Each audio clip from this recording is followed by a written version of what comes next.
There you go. Hey, good afternoon, everybody. It's the Carew show, and we have a lovely guest here. I feel very honoured, as usual. I feel very honoured in inviting my lovely dear friend and life strategy coach of Wings of Success, Corinna Stringer. How are you? Been a I'm while. very well, thank you. So, what have you been doing with yourself? You've been a very busy lady. I've noticed that you've been doing quite well with your coaching, and then you were doing things like with property. What you've been doing recently has been great. I've noticed you've been a very busy woman. Yes, I have. I've been doing a lot of public speaking, been getting myself out there a lot more. Also approached local community groups, local council to help inspire and educate young people that are wanting to be entrepreneurs. And I've just been recently asked to speak into a local college, and I'm in talks in speaking to a community group that are for local business owners as well. Yeah, that's been good. So, what I would like to ask as well is when you first started, what inspired you to become a lifestyle strategy coach? Because I noticed uh, with you get a lot of people where they get into something and they think, that seems nice, that sounds nice. No, they'll do it. They might do it for a day, do it for a week, and then a month. I think, this isn't working out for me. What inspired you, and what got you to keep going? Because I know there seems to be quite a lot of challenges, with it, with anything really, with even any job. But what kept you going? What motivated you? With being what you are now.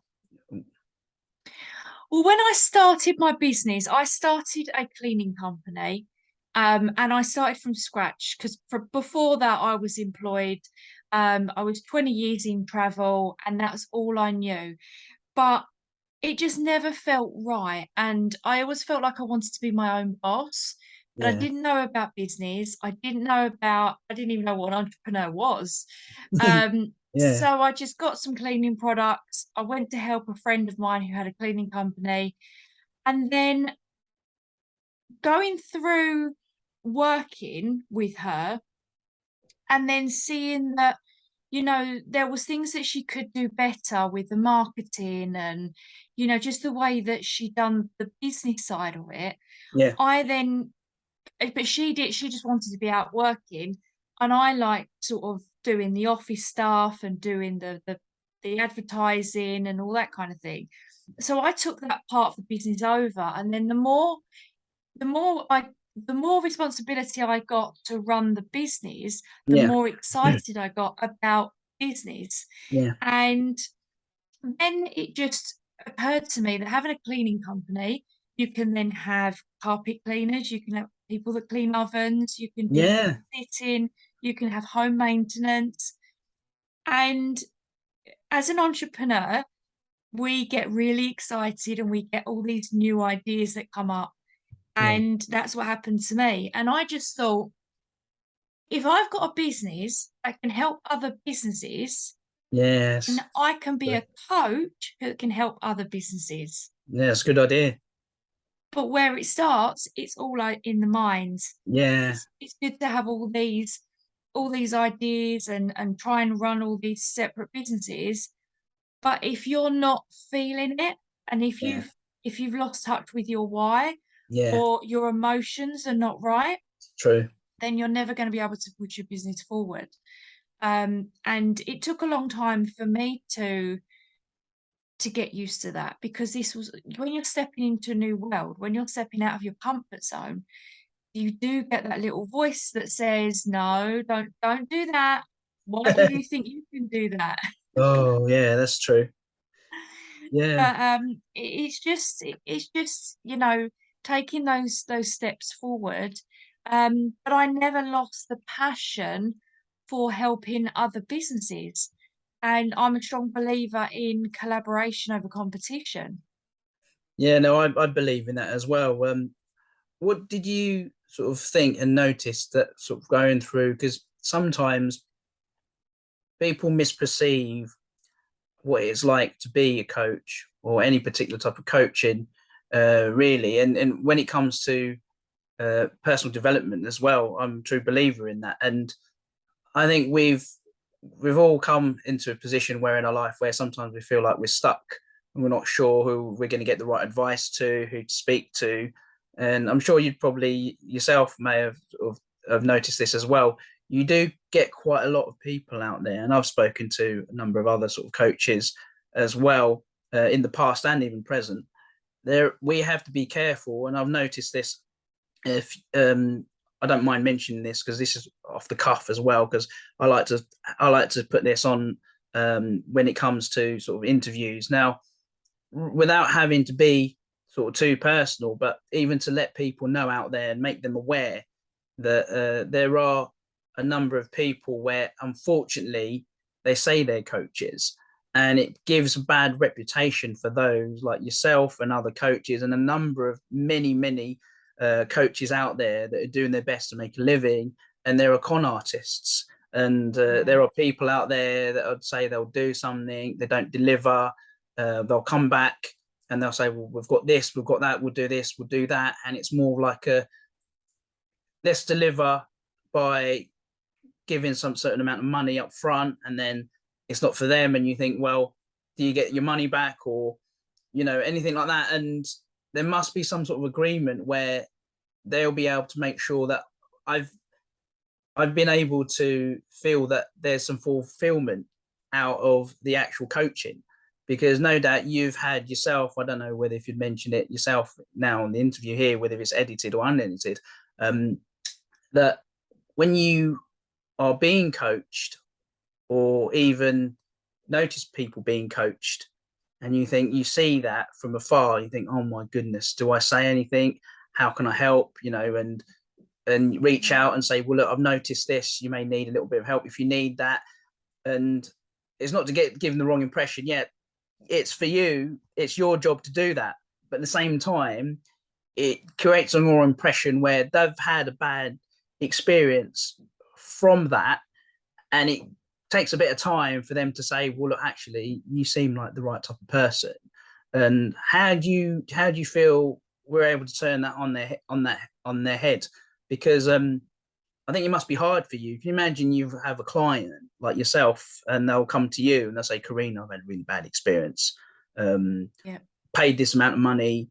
I've come to you. What can you do? And they'll be like, actually, Corinna's fantastic. She's totally my cup of tea.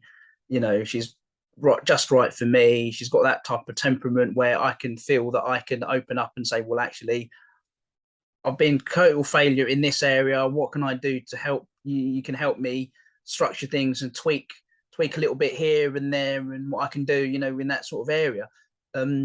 What would you say in terms of that? Have you had any experience like that, or have you witnessed anything like that? And obviously, you don't have to mention any names, but you probably have noticed things even from afar. That you've had people that say, "Oh my goodness, I've had this experience, Corinna.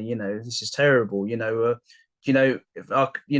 I could be referred to, or even you could help me yourself, because sometimes some people don't even realize you're right there, and they'll say, actually, yeah, I can help.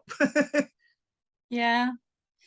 Well, there's a few things in there. Yeah. Yes, I have invested in people and they have taken my money and run. I have invested in people, but I wasn't in the position to implement what I'd learned at the time. Yeah. So therefore, I couldn't ask for a refund because sometimes it's not the coach, No. it is the Yes. student. And Yes. you've got to be prepared to do the work. Yes. You may not like what your coach is telling you to do. You don't have to like your coach, but you No. have to respect that they know what they're talking about because Yes. they have the results that you want. Mm. And not to take on somebody that is so far in the future that you can't relate to them.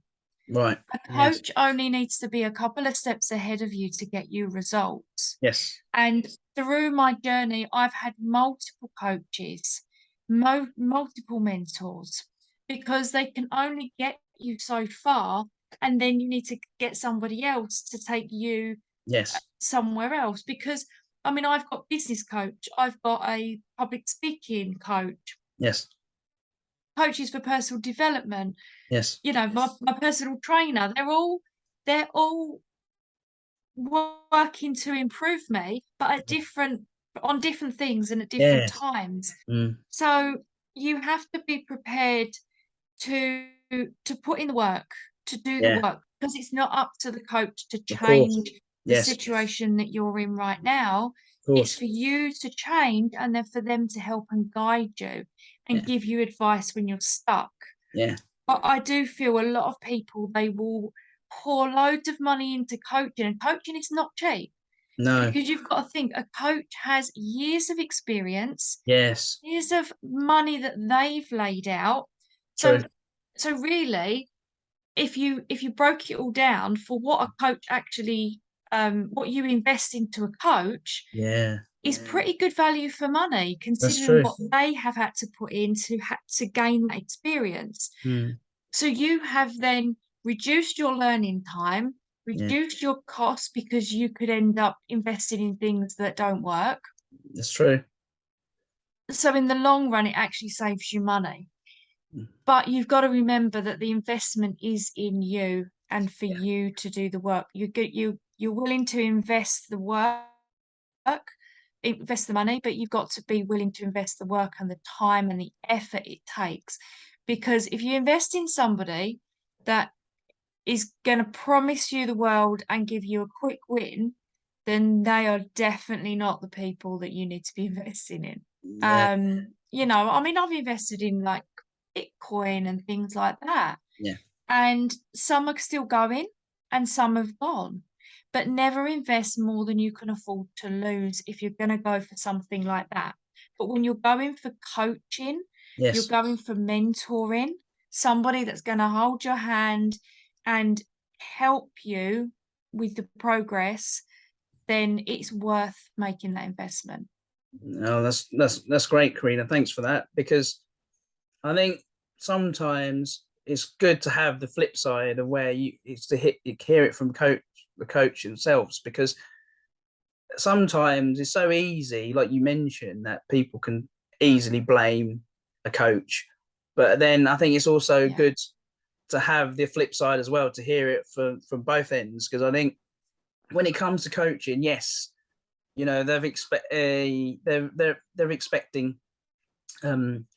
quite a lot. The expectation, sometimes they don't realize that it's a journey, it's a process. Because yeah, with anything, when you're starting something, when it's new, whether it's a course or being mentored or coached, um, it's all well and good, in the beginning, you think that everyone gets excited in that, but they've got to realize as well, even for myself, um, there's a lot of things. It's like being rewired or you feel like you have to be refreshed. There's always something new that you thought yeah, that you knew, but then it's like even being like unlearning something. You can't quite get your head around it. Sometimes it's like mind blowing. You think, my goodness, I thought I knew this.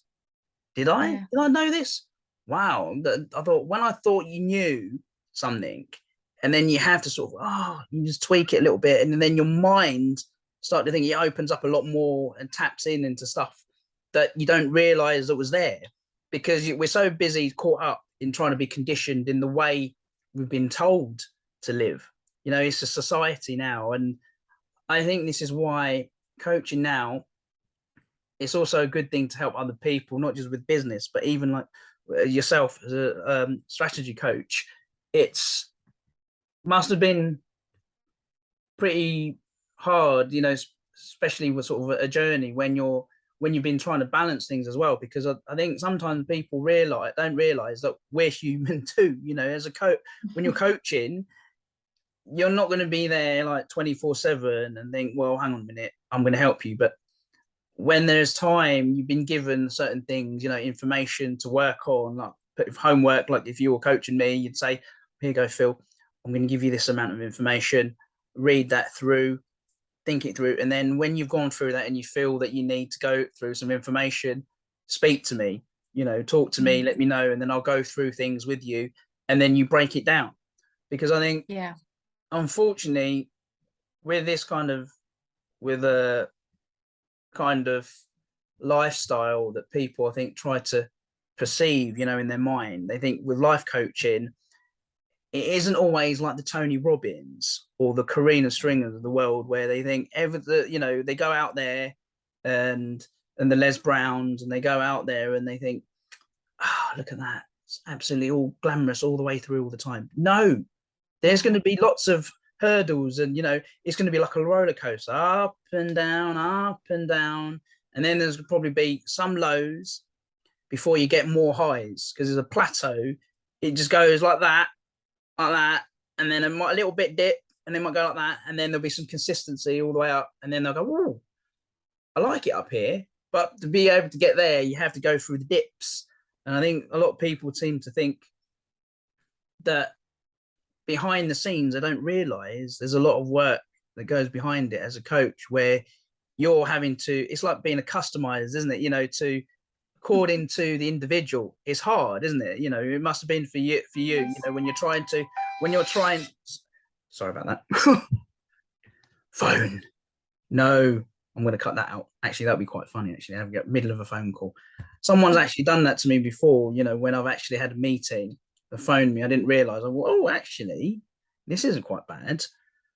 Put the phone on. I went, hello, and then they actually said hello to each other on the on the meeting. So this is like bloopers thing moment. Yeah. Anyway, going back on track. What would you say in terms of coaching?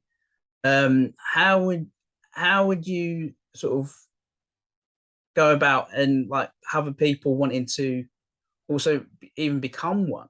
Because I think it's hard, because sometimes it's not what it's always cut out to be. You have to be prepared for challenges, because it's not always down to, like, when you go back to school or when you're at college and you're going to be there back to the drawing board, and yes, it's nice, you're going to get the feel of it, you meet new people, but there must be things that you could sort of mention, that it's not to sort of deter people from doing it if they want to do it. It's more of, you have to be willing, like you said, you have to be willing to put the work in, even as just well being the coach, but also being the student. Because there's also, like, when you're in the middle and you're sat on the fence, I've noticed this, as well as seeing the coach and also being the student. A lot of the times, I think I'll put my hands up to this, confession to this. When you feel that sometimes, even past tense, like you mentioned about, it's not the coach. Sometimes it is ourselves. We need to sort of, because we're not accustomed to the way we're conditioned and the way we think. When we start looking through things with a lot more clarity, we realize, you think, oh my goodness, is that what I was supposed to do? You read through it, and it's not the same as what you would read in the book, or for instructions. You look at it and you think, oh, that's not what I'm supposed to do. But it's not the same as when you actually implement it, when you start, physically doing something, it's in your hands, and you think, oh my goodness, this is actually really happening. It's that kind of good feeling as well, when you're actually giving something back, as a coach, no doubt, yourself as a coach, and what it must feel like having one of your students say, oh my God, this is excellent, Corinna, thanks for this. I didn't expect to get this far, or I didn't expect to last this long, to be able to be this consistent. What do you feel like, as if it was like through your journey with the sense of like the consistency, do you feel that a lot of people tend to feel that it's easy to just give up because they just think, well, no one's holding my hand all the time? Do you feel that they need that reality check, where to be able to come to terms where they are in that position now, where they're up there, you get your highs and you think, that's amazing, I've got there now, and you think, oh, that's enough now, I'll just stay there, and you think, well, no, I won't stay there. What else do I need to do now? And you think, oh no, I feel like I'm going backwards like this, and how do I get up here? Have you had that? People question you, that not just yourself, but people that have been coached by you. Yeah, it does happen. You get people that have got so far Yeah, and then they kind of think, well, well, I know that I got this far. And yeah, I'm like, but you got this far knowing this. yes, Now you need to move past, because yeah, if you keep doing what you've always done, you're always going to get what you've always got. yes, And it's you're true. never Yeah, going to get any further than that. And I mean, I coach people from people that have just started their business to people that are making 6, 7, 8 figures. yes. Somebody came to me who had they'd lost 7 million in a business. Goodness. It wasn't that they were bad at making money, because obviously they made Yeah, it, but yeah, it was the mindset around the reason why they lost it. right. Yeah, That's why they came to me. And I mean, I'll be honest, I don't make anywhere near that, but my mindset is different and can help and support somebody who has been through, personal situations. yes, yeah, And we've all gone through personal stuff, and it does affect our business, it does affect our work. yeah, And I was always taught in travel, because you're meant to sell holidays, you're meant to be happy and go lucky all the time. But when you've got a problem at home, you leave it at the door. The problem is when you're an entrepreneur and you live at home, yes, it's sitting right next to you. yes. Yeah, that's true. Very true. Yeah, the other thing is as well, what I'd like to ask you, what are your future plans? Because I know, even as anybody in the business and even as a coach, is there anything you would aspire to for what you want to do in the foreseeable future? Is there anything like any seminars that you've got coming up that you're doing yourself, any events or anything like that, or you're getting involved in? Feel free to mention it. Yeah, well, like I said, I'm trying to get in more into the local communities to help young people. Because there's a lot of young people there out there that are really, they've got such good ideas. Yes, They're inventing like these amazing things, because children just don't have the things that hold us adults back. They're very yes, true. creative. They've got none of these little voices telling them no. And I just want to get to those, I just want to get to those really inspiring for the young adults, if you like, and keep that motivation going, because it's so easy that if they've got friends and family around them that don't understand and don't support what they're doing, that fire can easily burn out in a young adult. Um, young boys, they find girls, they find fast cars, and Yes, they forget about the dreams that they had. true. Um, and the same with girls, they find a young boy, and then that's it. They forget about what they really want to do, and that passion for creating, Yes, something bigger for them, for their future. Um, so yeah, I want to do that. Also, I'm planning on doing my own event, my first big event in November. yes, And that is going to be part of my book launch. So it's going to be pre-launched online, and then we're going to do a second launch as a live event. And this event is all about, like I said, collaboration over competition. So I'm yes, going to have young artists, singers, yes. performers, Oh, sounds comedians, exciting. motivational speakers, Yes. very big mix of motivation and entertainment Yay. in one event, which has never been done before. Um, and yeah, just to inspire people. I've been to an event, and there was a 16-year-old who wrote poetry, and she read it out on stage, and she was Yes. absolutely amazing. Just hidden talents, because people like that, they don't know where to go to get their Yes. message out there. True. And okay, we've got likes of social media and things like that, but they can be on there for years before they're even recognized, before they're even seen. And they've just got to be in front of the right person at the right time. Very true. um to be seen. And I really do want to support talent, young talent. So yeah, to tie that event into sort of my book launch, but also get some fresh talent Yes. involved as well, which will be really good. Oh, that's great, Corinna. It's a step in the right direction for these youngsters. For what would you say in terms of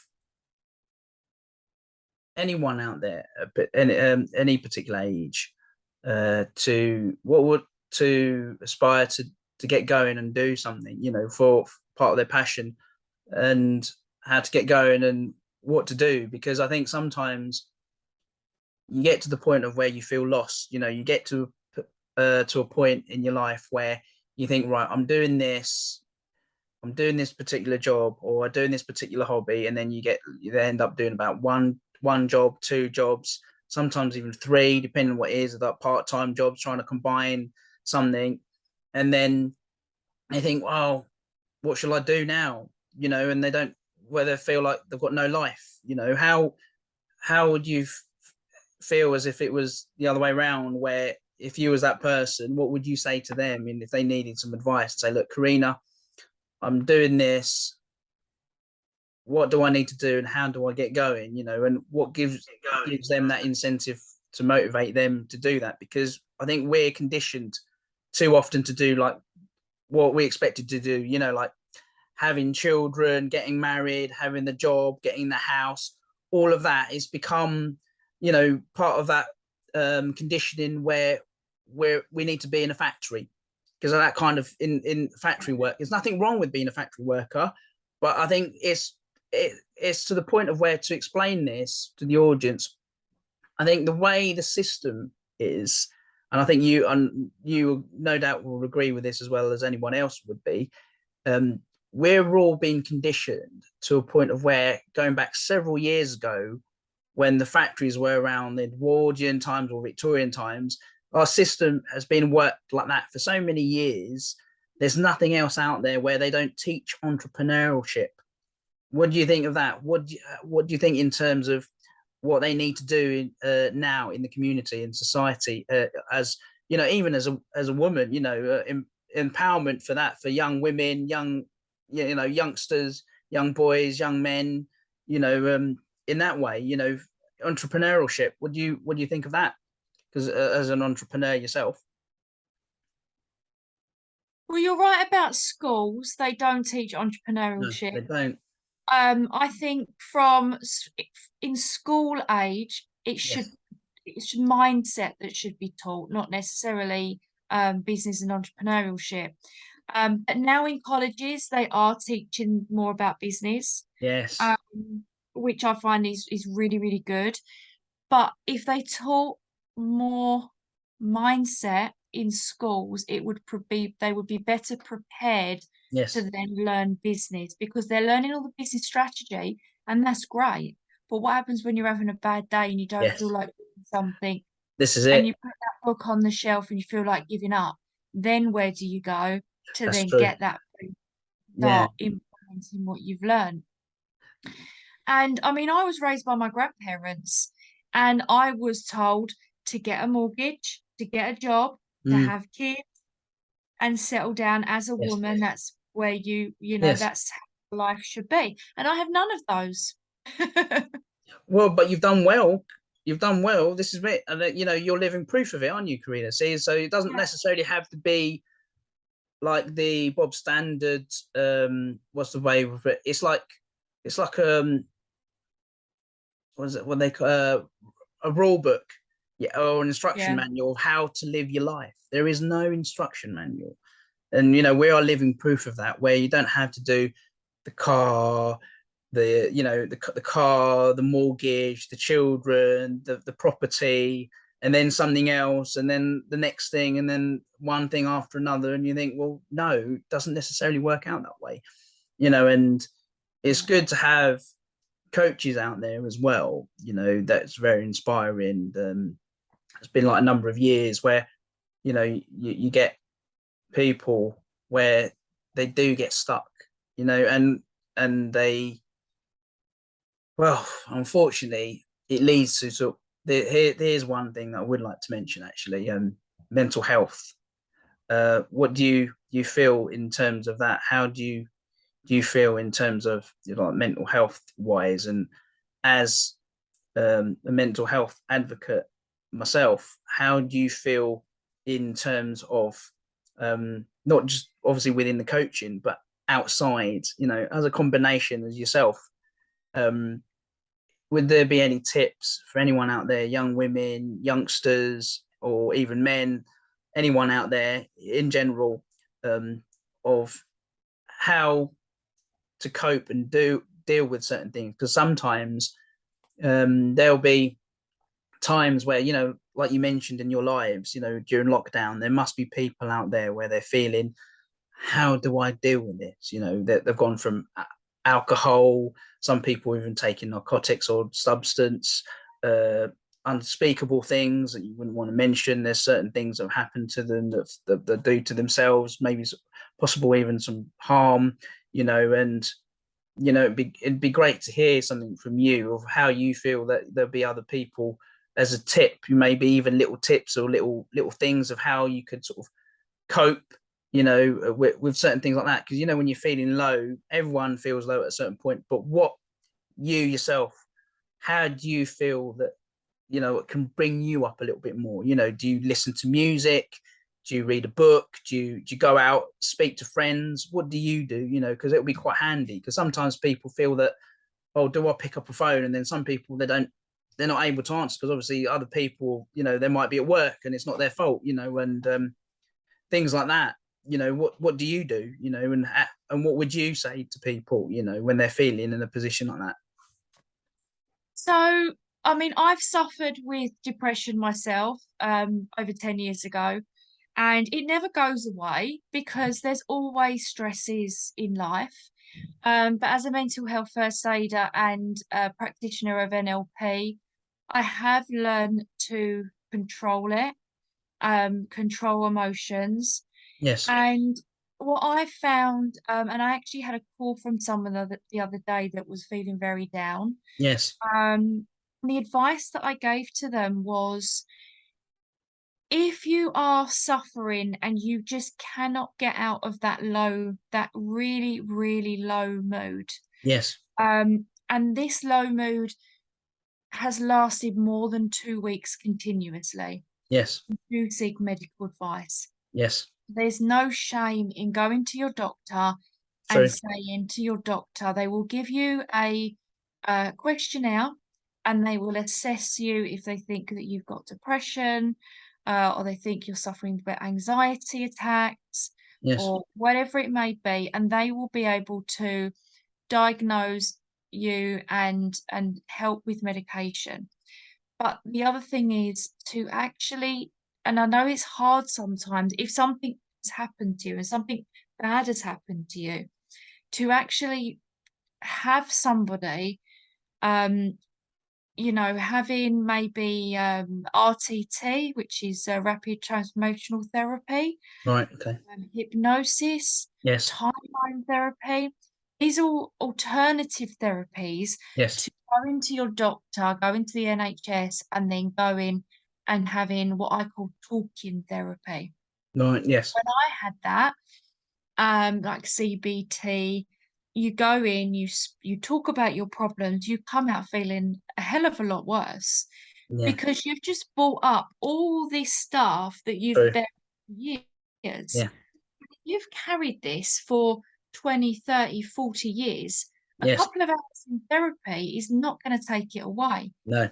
But what you need to get to is what's in the unconscious mind. Yes. Stuff that maybe you've buried and you've even forgotten about. Yes.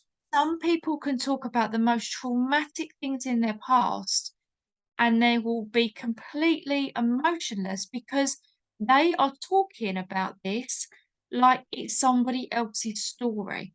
Yes. And they have to accept the fact that this happened to them, Yes. but now it's time to move on. Yes. And there's a saying that, when somebody hands you the poison, it's your decision to carry on drinking it. Yeah. And when do you put that bottle down? Yes. And to sit and to think about, what is it that's triggering you? You can have an argument over something really silly with somebody because Yes. it's Of triggered course. a past Yes. emotion, a Yeah. past experience, That's true. and y- a silly small argument will be blown out of proportion because of something that happened to you in the past. And that person you're arguing with doesn't know about that thing in the past, in your Yes. past. And it's like, why are you overreacting? They think you're overreacting, but to you, you think that you're being completely reasonable. That's true. And just to sit down and think, right, okay, so what is it that triggers me? You know, People say things. Why does that trigger me? What is the relevance to that? And Yeah. then going to a therapist and saying, I have problems with anger issues, or maybe like what I had was OCD. And Yes. when I was really extremely stressed about something, I would clean. To the point where when I started my cleaning company, I realized that you can't have OCD when you've only got 2 hours to clean someone's house. And it really, really helped me. Uh, Um, so now that's what I do. When I know that there's a trigger coming, I kind of do the opposite. yes. Um, and yeah, I just found that, that really helped. And also, what I recommended to this person that called me the other day was I mean, they wasn't working. Their anxiety, their depression was so intense that Oh, they bless him. couldn't actually go to work. Yeah. And I suggested charity work because it's all very well you can, if you don't work, then you've got too much time on your hands to think about all the negative things. Yeah. If you're working part-time, you might get up one morning and think, I really can't face work right now. Yeah. But if you do charity work, you have more of a reason to go Yeah. because you talked. I mean, I've volunteered in a homeless place before, when I had a really bad landlady Yeah. and we was made homeless after a year. We had Wow. a tenancy was set for 3 years.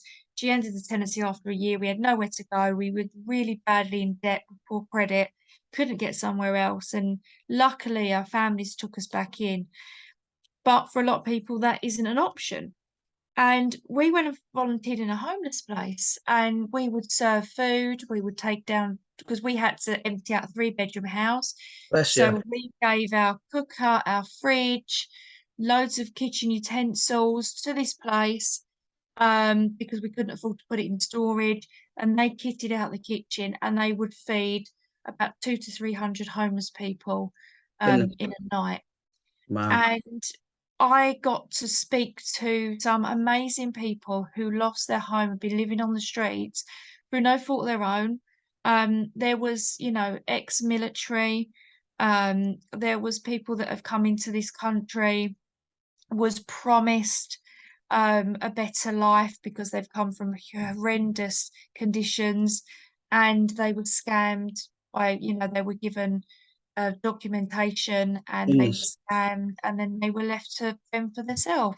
Oh, wow. Um, and some of the stories, I mean, some people made mistakes. Yes, I understand some people do Yes. make mistakes in life, but some people, they really, fell on hard times. And it made me realize that I've got family to rely on, Yes. and they had nobody. Bless him. And it puts your problems into perspective. Yes. Really, really does. It does. Oh, wow. That's amazing. And it makes you realize, doesn't it? How we can take things for granted, but also, it's good that you mentioned that about seeking help and advice. It's great help and advice there, Corinna. What I'm going to have to do is we're going to have to love you and leave you, because we're going to leave this in, because it'd be great to have this on part of the. If you don't mind, I'm going to load this up soon just to share this lovely interview with yourself, Corinna. Yeah, like I said, take care, folks, because keep an eye on the actual information that Corinna's going to have, because I've got a feeling this isn't going to be just the first or the last interview we're going to have, because it'd be great sort of content and information that she's given us. The book that will be coming out, we'll get confirmation of that, and I'm sure we'll have that information for you and the up and coming events that she'll be running as well. All right, Corinna, thank you very much, and it's always a pleasure and honor speaking to you. Likewise, as well as the interview, Corinna's been a great friend and help on there, as well as being a coach. So yeah, when you get to know her, folks, if you need any coaching, come to Corinna. She's brilliant, you know, because no doubt if you both connect and you both suit, you know, to what your achievements and what you want and your goals, you know, she's a lady. Go to Corinna, you know, she's not too far from me. She's probably how far are you now? You know, only down the road, aren't you, from me? I'm a Chelmsford lad. 20 minutes, yeah. There you go. See, so if you're anyone in Essex or even anywhere afar that wants to get coached by Corinna, feel free. Then get through me, or I'll get Corinna to contact you. You know, either way, you know, let me know, and then we'll see what Corinna can do for you, and we'll look forward to the up and coming events that you'll be running as well. That sounds really exciting, Corinna. All right. I'll be having those on my social media. Thank yeah. you. Oh yeah. No, that'd be great. Yeah, let us know, and then I'll share that as well. Brilliant. Thank you. Thanks very much once again. You take care now. Thanks. Bye. Bye. Oh, that was brilliant. Oh.